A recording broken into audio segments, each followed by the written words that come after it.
ජනප්‍රවාහයේ එන විදිහට සහ පුරාවිද්‍යාත්මක තොරතුරු වලට අනුව එතන ඇත්තටම තියෙන්නේ බුදුරජාණන් වහන්සේ උදෙසා ඉදිකරන ලද බුදු කුටියක් කියලා තමයි ජනප්‍රවාහ. ඉතින් අර අපි කලින් පෙන්න බුදු කුටිය එක වර්තමානයේ ඉදිකරන ලද්දක්. ඊට පිටිපස්සෙන් තියෙන චෛත්‍ය රාජයන් වහන්සේ.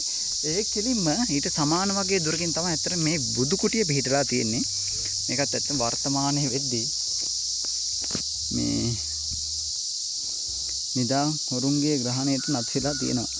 කියන්න කනගාටුයි. නේද? බලන්න. ඇත්තටම කිසිම ප්‍රතිසංස්කරණ කටයුත්තකට භාජනය වෙලා නැති අප්‍රකට ස්ථානයක් තමයි මේ බන්න ගල් කණු තනින් තන වැටලා තියෙනවා නේ. අප්‍රකට ස්ථානයක් තමයි මේ විහාරෙ ඉන්න කියන්නේ. හැබැයි මම හිතනවා අතකින් මේ වගේ ස්ථාන පුරාවිද්‍යා දෙපාර්තමේන්තුව හෝ නේ වෙනත් ආයතනයකින් හෝ නඩත්තු නොවි මේ පවත්න ආකාරයට පැවතීමත් එක්තරා ආකාරයක යහපත් දෙයක් කියලා නේද? මොකද අපි මේක ප්‍රතිසංස්කරණය කරලා එහෙම නැත්නම් මේක නවීන පන්නේට ගොඩනගන්න උත්සාහ කරොත් මෙතන ඇතැම් විට ජනාකීර්ණ වෙන්න පුළුවන්. එහෙම වුණොත් මේ පරිසරයේ තියෙන නිදහස ඔයාලට ඇහෙන්නේ නැති මේ රැහැයියන්ගේ රැහැයියන්ගේ හඬ කුරුල්ලන්ගේ හඬ එමගින් මානසික දැනෙන ඒ සහනය මං හිතන්නේ පැරණි තැන් නවීකරණය කිරීමත් එක්ක සිදු වෙන්න පුළුවන්. අපිට ගොඩාක් වෙලාවට වර්තමානයේ දකින්න පුළුවන් ඒ වගේ ගොඩාක් ස්ථාන නවීකරණය වෙලා තිනවා. හැබැයි මේ නවීකරණයත් එක්කම දකින්න පුළුවන් වෙන්නේ අපිට නේ අපේ ඒ පරිසරයේ තිබුණු සුන්දරත්වය එහෙම නැත්නම් හි තිබුණු නිස්කලංක භාවය බිඳී ගිය ආකාරයක්. ඇත්තට මෙන්න මෙතන තමයි සුවිශේෂීම තැන.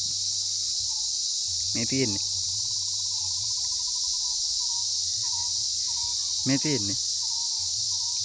ආයෙත් පේනදී මේ රජමාලිගය කියන්නේ විහාර මහදේවිය උදෙසා ඉදිකරන ලද මාලිගය කියලා තමයි බොහෝ දෙනා කියා තිබෙන්නේ.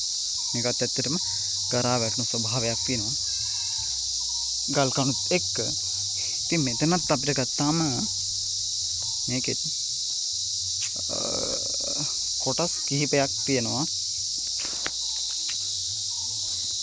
මෙතන වම් පැත්තේ ඇතුළට එද්දිම රජමාලිගයට වම් පැත්තේ තියෙනවා මෙන්න මේ වගේ. ඔය ඇත්තට මේ తాවකාලිකව නැවතින් ඉදි කරන තැනක්. මෙතන ඒ දවස්වල රහස් සාකච්ඡාවන් සඳහා ඉදිකරන ලද කුටියක් ලෙස තමයි සැලකන්නේ. මෙතන තව එහා පැත්තේ මෙතන එහයිනුත් අපිට පේනවා මොකද්ද මල් ආසන කිහිපයක් ඔයාලට පේනවා ඇති. රයිට් මේ තියෙන්නේ. මෙතනත් මල් ආසනයක් වගේ තමයි තියෙන්නේ. එතනත් පොඩි වල් පේනවා ඇති වෙන්නේ. මේ ගල් කණු තියෙනවා. කියන්නේ ඇතැම් වෙලට එතනත් මොකක් හරි ඉදිකිරීමක් තියෙන්න ඇති.